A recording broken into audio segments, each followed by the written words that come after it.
Hi, my name is Anna. I live in a small town about 50 minutes outside of Boston. It is quiet here, which I like. Every morning starts the same way. I wake up just before 7, grind the espresso beans by hand, and make a small cup of strong coffee. I sip it slowly by the kitchen window, letting the warmth cut through the morning chill. On the counter, the radio plays softly, usually the weather report. Today they said it might rain later. That is fine. I like the way the clouds roll in around here, low and heavy, like the sky is thinking. Once I finish my coffee, I take the short walk to my office. It is just over a block away. Small town life means everything is close. The sidewalks are narrow, lined with uneven bricks and old trees that remember more than I do. I pass the bakery on the corner and nod at the owner, who always waves even if I am too tired to smile back. My office sits in a converted brownstone with tall windows and a door that creaks in the middle of the day when the sun hits it just right. Inside, there are 3 desks, 2 whiteboards, and a kettle we keep forgetting to discard. It is not glamorous, but it is ours. I co-founded a biotech startup here with 3 friends from grad school. We work in healthcare, mostly in diagnostic tech and gene-based treatments. It is the kind of job people do not understand when I explain it. Most just nod and say something like, "Wow, that sounds impressive." But you can tell they think I just sit at a desk pushing numbers around. Sometimes I think my family is the same. They never really understood what I do, or maybe they never cared to. To them, I have always been the quiet younger daughter, the one who dressed plain, barely wore makeup, and was always buried in a laptop or glued to a headset in the middle of a meeting. My older sister Emily is the one they tell stories about. She is beautiful, charismatic, always knows what to say at family gatherings. 3 years older than me, and according to every relative we have, the picture of grace. Growing up, I used to watch her at birthdays and holidays. She floated. That is the only way I can describe it. She could enter a room and people would gather around her like she was a bonfire. I was always there too, but just as a shadow. In photos, I was the one half-turned, slightly blurry, always looking away. At Thanksgiving, the compliments always found their way to Emily. "You look stunning. That dress is perfect on you." Or, "Your new boyfriend is a doctor. That is amazing." When they turned to me, if they did at all, it was a short line like, "Anna is doing something in biotech, right?" Then the conversation moved on. You tell yourself it is fine, that you do not need to be seen, that the work speaks for itself, that maybe if you just keep doing the hard things, if you carry the weight without asking for thanks, one day someone will notice, but the years pass and the only thing that grows is the silence. I remember staying at the office until midnight one winter. We were dealing with a crisis in a public health project worth nearly $2 million. I had not eaten properly all day. My hands were shaking from stress and caffeine, but we pulled it off. No one at home asked how it went. No one even knew. When people ask about my family, I say something vague like, "We haven't talked in a while." It is not because I am hiding anything. There is just nothing left to explain. I have not spoken to them in over 2 years. No texts, no calls, no birthday messages, just the kind of silence that feels more like a closed door than an empty room. Sometimes I wonder when that changed. When did the rope snap? I used to believe that family was the place you could always return to, that even if things were messy or loud or imperfect, there was a kind of belonging that held everything together. But that belief broke one spring day. It was late March, and I had just closed a funding round with an investment firm out of New York. I was proud of it. It meant we could expand, hire more staff, improve the lab. I even planned to take a rare 3-day break and visit my parents early to help with my mother's birthday. I remember calling them from the office. My laptop was still open. The espresso cup beside me had gone cold. When my father answered, his voice was calm but strange. I told him I was planning to come home early, asked if there was anything they needed. He paused, cleared his throat, then he said, "Anna, if possible, don't come home this year." I froze. At first I thought he was worried I was too busy. I told him it was fine, that I had already cleared my schedule. That is when his voice changed. "Emily is bringing her new boyfriend," he said. "He is a CFO. Very polished, clearly successful. Your job is, well, hard to explain. You showing up would just invite comparisons and make things awkward. It is better if you stay away." The air in the room shifted. I did not cry.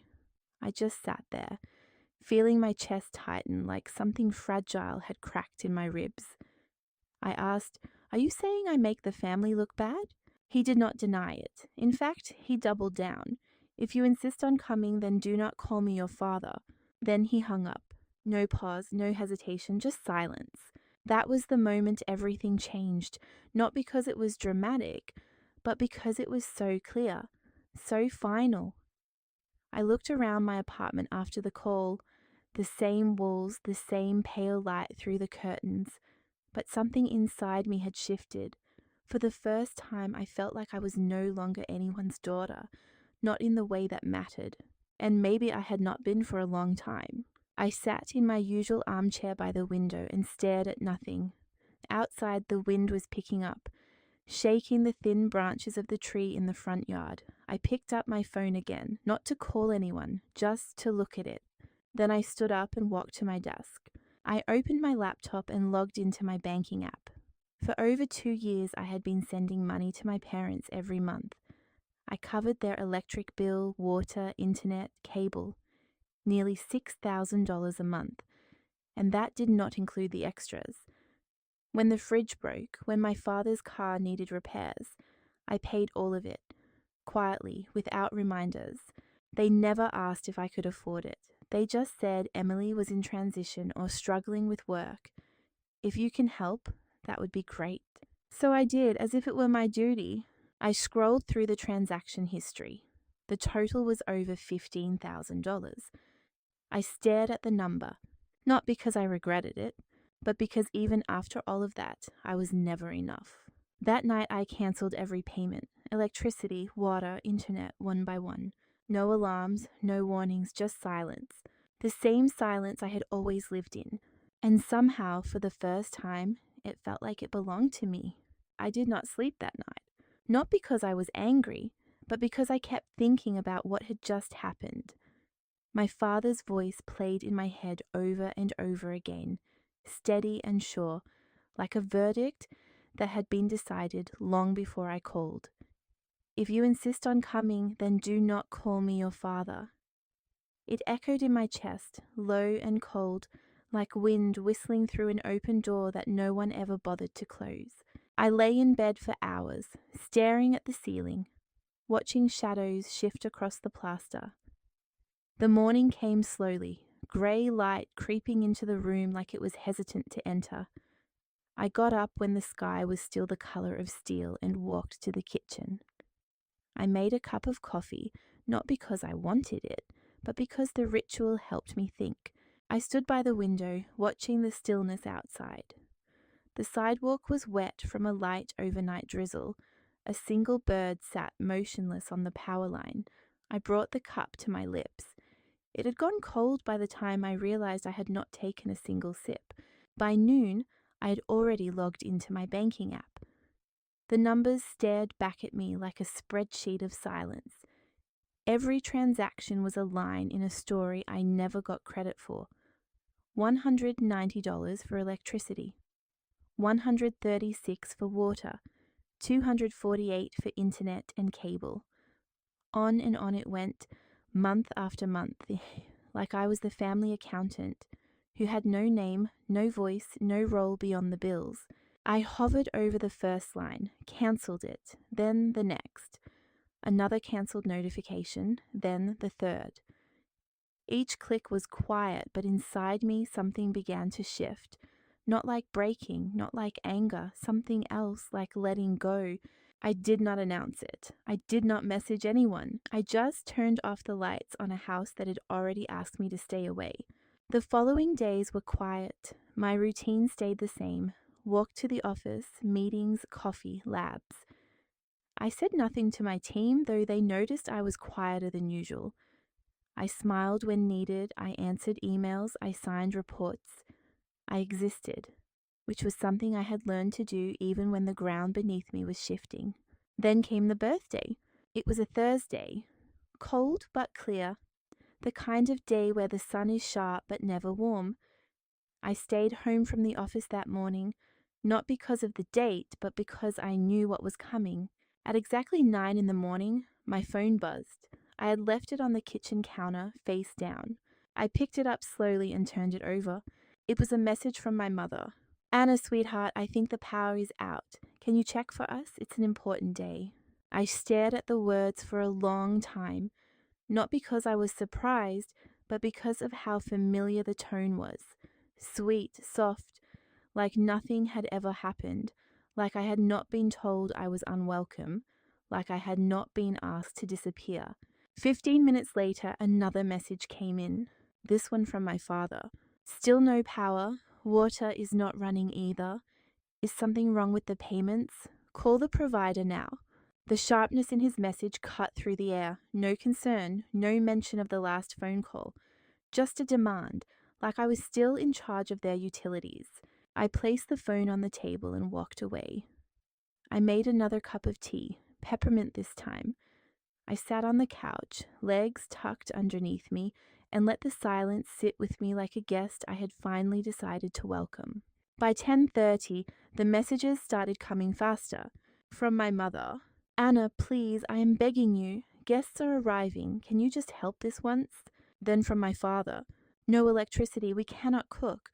Where are you? Take care of this now." Then from Emily: "Seriously, Anna, today is special. Mum is about to cry. There is no internet. I cannot call anyone. I am losing it here. Can you stop being selfish?" That word made me pause. Selfish. After years of paying quietly, of carrying burdens they never asked anyone else to hold, of showing up in every way but the one they valued. Now I was selfish. I did not respond. Outside the window, the street was still. I heard the soft clink of my spoon against the teacup. I looked down.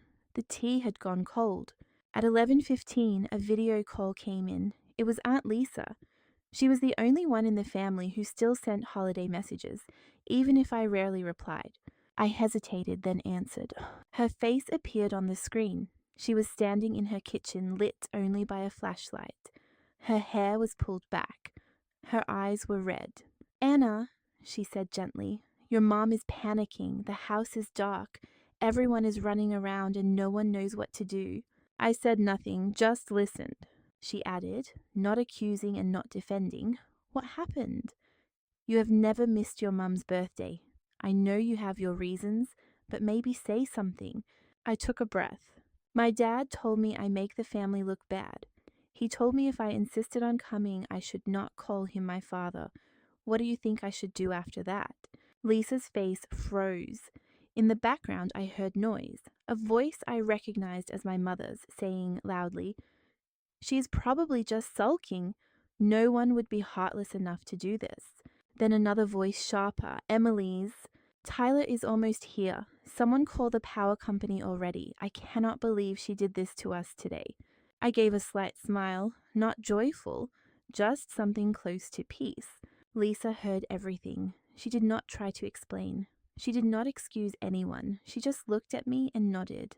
Then something shifted on the screen. A new face appeared. Tyler. Neat suit, polished expression. He leaned into the frame and stared. "Anna?" he asked, confused. I nodded. His eyes widened. "You are Anna Martin, the one who runs Metagenics?" I nodded again, calm. In the background, voices quieted. Tyler turned to the others in the room. "She is my new boss," he said. "I report to her." Silence. I did not say anything else. I just ended the call. Afterward, I set my phone down on the counter.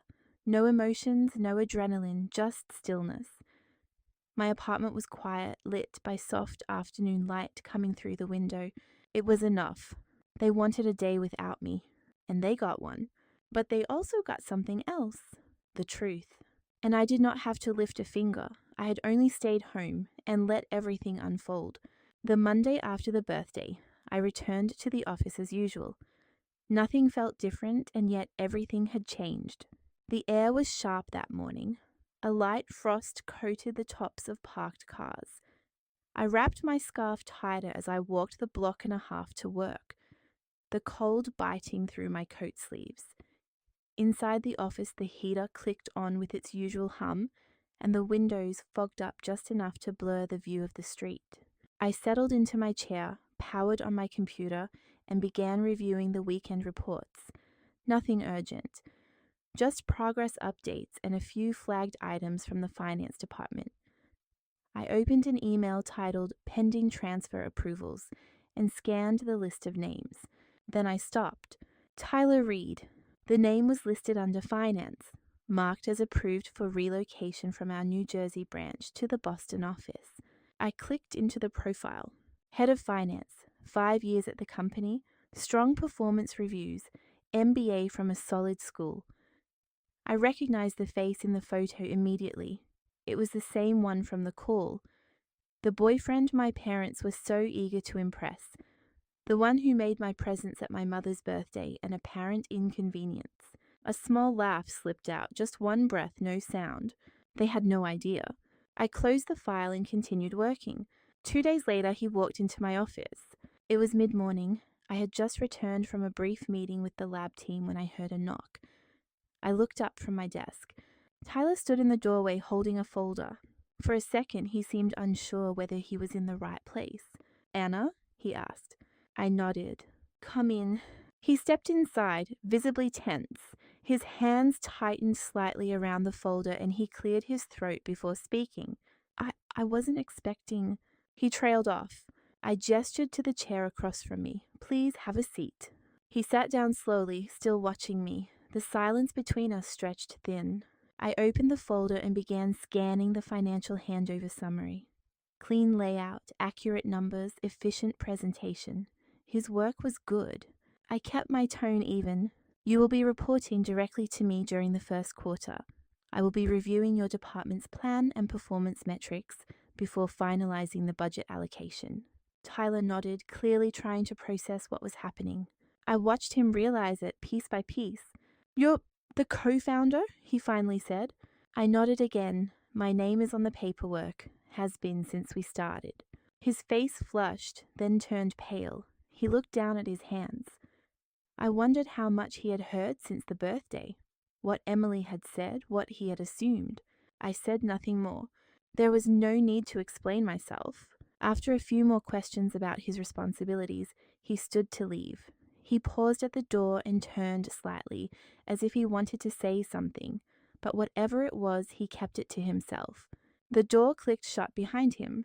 I leaned back in my chair and stared at the ceiling for a moment, not out of satisfaction, just reflection. That evening, I sat by the window again, watching the last of the daylight fade. My tea had gone cold on the side table, untouched. I had not heard anything more from my family since the call during the party, not even Emily. Then, just before 8, my phone rang. It was Aunt Lisa again. I answered without thinking. Her face filled the screen, warm light behind her. She looked tired. "Hi, Anna. I know you probably don't want to talk, but..." "They are still talking about what happened. Your mom has barely said a word since the birthday." I stayed quiet. Lisa hesitated, then she added, "Tyler just told everyone today who you are, that you're the one who runs the company. Emily didn't take it well. I imagine she wouldn't. Your parents didn't know what to say," Lisa continued. I think they're starting to understand. A little too late, maybe, but they're realizing it." I didn't respond. I just looked at her, steady and calm. Lisa smiled sadly. "I always knew you were something special. Even when you were little, you didn't need to say much. You just saw everything, and now they've seen you too." We said goodbye a few minutes later. After the call, I sat alone in the quiet. Outside, the streetlights buzzed faintly, casting long shadows on the road. For so long, I thought the only way to be heard was to speak louder, to prove my worth, to keep showing up and hoping someone would finally see me. But in the end, all I had to do was stop speaking and let the truth speak for itself. The morning after the call with Aunt Lisa, I woke up to 5 new messages from Emily. The first one came in at 2:17 in the morning. "You knew, didn't you? You knew who Tyler was and you let it all happen. During Mum's birthday, you ruined it on purpose." The next one came an hour later. "Mom cried for hours. She still hasn't recovered. Dad's furious. And Tyler has been distant ever since. Do you even care what you've done?" Then more, each one louder than the last. "How could you sit there and say nothing? You made us all look like fools." The last one was almost a plea. "Please just talk to him, say something, fix this. You're his boss, he'll listen to you." I read them all, one by one over coffee. I didn't reply. There was nothing left to explain. That afternoon, as I reviewed project updates at my desk, a new email appeared in my inbox. The subject line was simple: "Apology and goodbye." It was from Tyler. I opened it slowly, unsure of what he would say. "Anna, I wanted to say I'm sorry. I didn't know who you were until that day. I didn't know what kind of person I had been speaking about, or how much you had been carrying quietly. After everything that happened during your mother's birthday, I couldn't sleep. Emily and I are no longer together. I ended things this morning, not because of you, because I saw her clearly for the first time. Thank you for staying silent when you had every reason not to. That kind of strength says more than anything I've ever heard. Tyler." I read it twice, then replied, "You don't owe me an apology. Everyone is responsible for how they choose to see others. I never needed recognition, just respect." I hit send and closed the tab. The rest of the week passed without noise. Emily didn't message again. Tyler kept his distance at work, always professional. The silence was different now, not hollow but clean. Then Sunday came. I rarely expected visitors, so when the doorbell rang, I thought it might be a delivery. I opened the door and froze. My parents were standing on the porch. My mother looked tired. She was holding a small bag in her hands. My father's arms were crossed, face unreadable. "Hi, honey," my mother said. Her voice was gentle but hesitant. "Can we come in and talk for a bit?" I stepped aside without speaking. We sat in the living room. I poured them glasses of water and sat across from them. The silence stretched between us. My father cleared his throat first. "About your mother's birthday, I said some things I shouldn't have. I didn't speak, I waited." He looked at me, then continued. "Maybe we've been a little hard on you. Emily's been a mess since the breakup. Your mother's upset, so we wanted to sit down, as a family." My mother reached into the bag and pulled out a folded sheet of paper. "We actually have a proposal." She placed it on the table in front of me. "You're stable now. Your job is good. If possible, we were hoping you could help us with a monthly contribution, around $2,000, just enough to cover living costs, insurance, a little for retirement." I stared at the paper. $2,000 a month. My father added quickly, "It's not much for someone in your position. We're family, Anna." I looked at them both. Then I asked calmly, "What about Emily?" My mother hesitated. "She's not doing well. Work has been difficult. We can't pressure her right now." I nodded slowly. "Then here's my offer." I reached for my tablet and opened a blank document. "If Emily agrees to contribute $1,000, and if you both sign a contract that states when you pass, all remaining assets, including the house, belong to me, I'll consider the request." They both froze. My father's expression changed immediately. "Are you seriously giving your parents conditions?" "Not conditions," I said, "principles. I have already given over $15,000 to this family in the past 2 years, quietly, without questions. If you want help again, then we need clarity." My mother looked at my father. Maybe we should think it through. But he stood up abruptly, his voice sharp. "We raised you for over 20 years, and now you demand paperwork just to help us?" Unbelievable. I stayed seated, my voice calm. "You didn't raise me to be your bank. If raising me was an investment, we can calculate it line by line. But I won't pay for it in silence anymore." He stared at me for a long moment, his face tight with frustration. Then he turned and walked to the door. My mother followed him, looking back just once before stepping out. When the door closed behind them, the apartment felt still again. No shouting, no apology, no sense of closure, but I was not waiting for that anymore. Later that day, I walked to a cafe near the square. It was quiet, mostly empty. I chose a table by the window, ordered a latte, and sat back to watch the street. The trees swayed gently in the wind. The sky was pale blue, streaked with high clouds. On the wall near the register, a carved wooden sign caught my eye. It read, "Home is not always a place. Sometimes it's a choice." I sipped my drink and let the words settle in. All those years I had believed that love was something you earned. That if you worked hard enough, gave enough, stayed quiet long enough, someone would finally see you. But the truth was simpler. Some people only value you when they need you. And the greatest kindness you can give yourself is learning when to stop showing up. I had chosen silence, not out of spite, but out of strength. And finally, it felt like enough. This was Anna's story. A story about growing up in the shadows, giving more than she ever received, and finding the quiet strength to walk away from a family that only saw her when they needed something. She did not seek revenge. She set boundaries. She did not raise her voice. She let the truth reveal itself. If you have ever felt unseen, unheard, or like your worth was measured only by what you could give, Anna's journey may feel familiar. Sometimes the most powerful thing you can do is stop explaining yourself and start choosing yourself.